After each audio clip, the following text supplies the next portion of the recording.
কিন্তু দেখুন, আমাদের কাছে প্রশ্ন একটাই, গুন্ডামি কেন?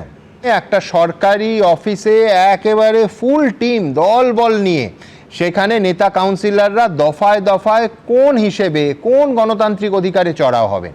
কথায় কথায় রাস্তা অবরোধ হচ্ছে, ভাবতে পারেন পুরো স্ট্যান্ড রোড অবরুদ্ধ।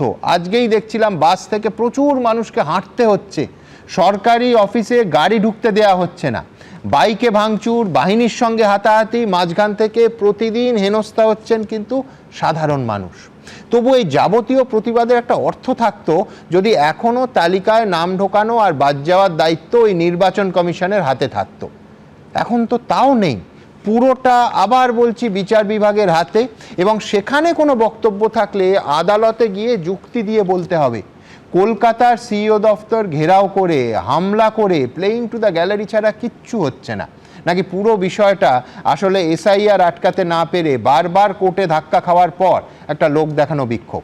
আমার পরের বক্তা বৈশ্বনাথ চট্টোপাধ্যায় কি বলে।